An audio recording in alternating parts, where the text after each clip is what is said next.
Hi there, welcome to my channel. So today's question, traditional or digital? Well, the answer is, I do both. So let me show you how I do it. First of all, just a quick disclaimer. Even though this video is showcasing my process of where I'm using digital and traditional art, it's not something that I'm prescribing for everyone.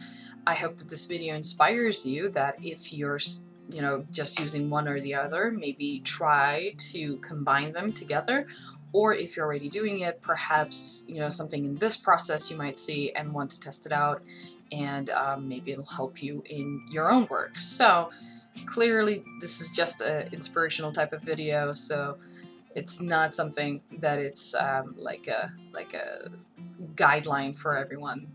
So I just wanted to get that clear before I get into it.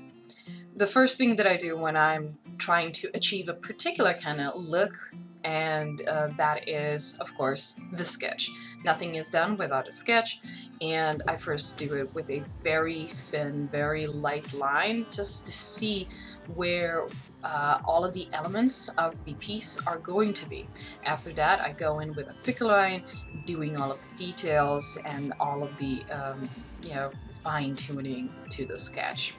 Once that is done, in this particular piece, I wanted it to have a more kind of an ink look. So in just a bit, you'll see me using some ink wash.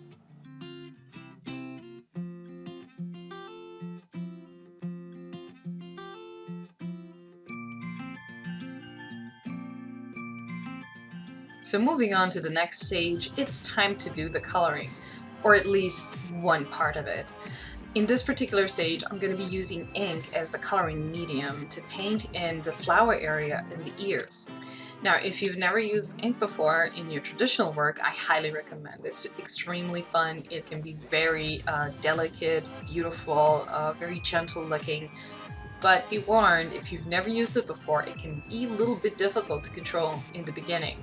And it also does require a little bit more patience, but in my opinion, absolutely worth it. So far, I've only been using traditional mediums, I'm sure you've noticed. But trust me, there is a reason behind my madness. When I'm doing a piece that requires both mediums, I love to create the base using traditional paints and colors. And that's because of the way that those paints react with paper. They create beautiful textures and interesting shapes.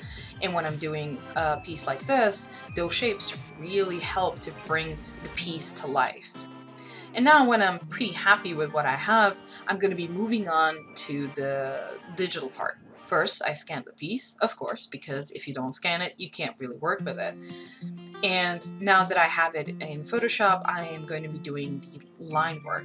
What I'm doing here is trying to build on the shape of the overall skull and then going in on the little details, making it a little bit more noticeable, creating a contrast between the base colors and the line work of it, because line work in this particular piece does sell the whole thing.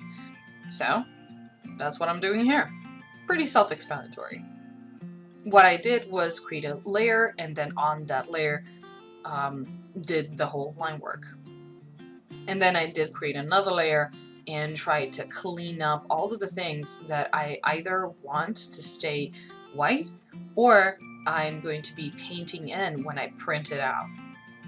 Yep, so what I did is I did it traditionally, scanned it, redid it digitally, cleaned it up, and then printed it out again on some textured paper and painted in with some gold ink. Unfortunately, because the camera can't really pick up the gold particles in the ink, so it doesn't really have the full effect on camera, but in real life it does have a certain little sparkle, thus giving it a little bit of a oomph, a little bit of something something.